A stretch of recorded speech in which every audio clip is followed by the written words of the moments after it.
వనపర్తి జిల్లాలో ఇటీవలి కాలంలో జరిగిన అభివృద్ధి కార్యక్రమాల్లో ముఖ్యమైన సంఘటనలు, రాజకీయ అంశాలతో పాటు మరిన్ని ప్రధాన అంశాల గురించి మా ఆకాశవాణి ప్రతినిధి శాంతి సుజీత్ అందిస్తున్న నివేదిక తెలుసుకుందాం. తెలంగాణ రాష్ట్ర ప్రభుత్వం ఎన్నికల్లో రైతులకు ఇచ్చిన 2 లక్షల రూపాయల రుణమాఫీ హామీని అమలు చేసిన నేపథ్యంలో జిల్లాలో 2 విడతల్లో 1,50,000 రూపాయల్లోపు ఉన్న 41,780 మంది రైతులు లబ్ధి పొందారని, ఇందుకుగాను 283,4,07,144 రూపాయలు రైతుల ఖాతాల్లో జమ అయ్యాయని జిల్లా వ్యవసాయ శాఖ అధికారి సుధాకర్ రెడ్డి తెలిపారు. వివిధ కారణాలతో రుణమాఫీ అవ్వని రైతులు దిగులు చెందవద్దని, సమస్యలను పరిష్కరించేందుకు జిల్లా కలెక్టర్ కార్యాలయంలో ఏర్పాటు చేసిన హెల్ప్ డెస్క్ను సంప్రదించాలని సూచించారు. ఆర్థిక సాధికారత సాధించడమే లక్ష్యంగా తెలంగాణ రాష్ట్ర ప్రభుత్వం కృషి చేస్తుందని రాష్ట్ర వైద్య ఆరోగ్య శాఖ మంత్రి దామోదర రాజనరసింహ అన్నారు.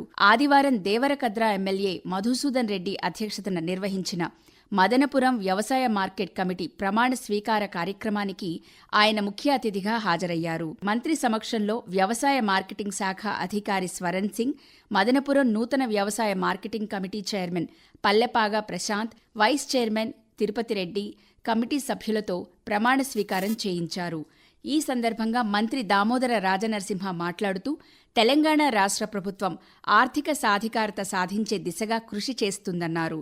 తెలంగాణ రాష్ట్రంలో సుమారు 75 ట్రామా కేంద్రాలను, సంచార క్యాన్సర్ స్క్రీనింగ్ వాహనాలను, 20 కిలోమీటర్ల లోపు ఒక డయాలసిస్ కేంద్రాన్ని, 12 నుంచి 15 కిలోమీటర్ల లోపు ఒక ప్రాథమిక ఆరోగ్య కేంద్రాన్ని ఏర్పాటు చేసి వైద్య ఆరోగ్య సిబ్బందిని అందుబాటులో ఉంచుతామన్నారు.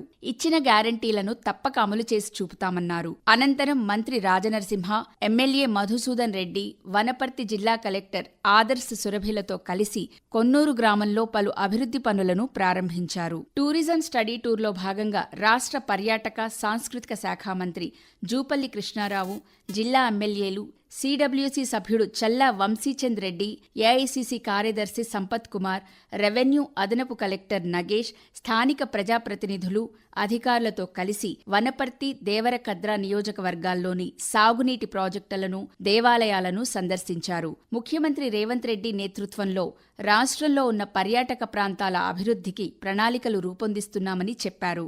ఆసియా ఖండంలోనే రెండవదైన ఆటోమేటిక్ సైఫన్ సిస్టమ్ కలిగిన సరళా సాగర్ ప్రాజెక్టుతో పాటు కోయిల్ సాగర్ను పర్యాటక ప్రాంతంగా తీర్చిదిద్దుతామని మంత్రి జూపల్లి కృష్ణారావు వెల్లడించారు. ఉమ్మడి పాలమూరులోని పర్యాటక ప్రాంతాలను అభివృద్ధి చేసి ప్రాచుర్యంలోకి తీసుకొస్తామన్నారు. పర్యాటక కేంద్రాల్లో మౌలిక వసతుల కల్పన, రహదారుల నిర్మాణం తదితర అంశాలపై అధ్యయనం చేస్తున్నామని వివరించారు. టెంపుల్ టూరిజంలో భాగంగా కురుమూర్తి ఆలయాన్ని అభివృద్ధి చేస్తామని తెలిపారు. వాతావరణ సమతౌల్యతను కాపాడేందుకు ప్రతి ఒక్కరూ విధిగా ఒక మొక్కను నాటి సంరక్షించి అటవీ సంపదను పెంపొందించాలని రాష్ట్ర ప్రణాళికా సంఘం ఉపాధ్యక్షులు డాక్టర్ జిల్లెల చిన్నారెడ్డి పిలుపునిచ్చారు.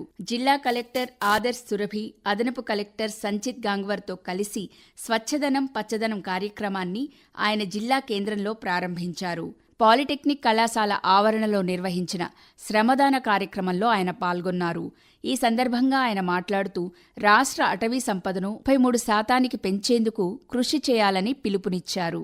ఆధునిక పద్ధతులను అవలంబిస్తూ లాభసాటి వ్యవసాయాన్ని అలవర్చుకునేలా వ్యవసాయ శాఖ అధికారులు, సిబ్బంది రైతులకు విస్తృతంగా అవగాహన కల్పించాలని జిల్లా కలెక్టర్ ఆదర్శ్ సురభి ఆదేశించారు.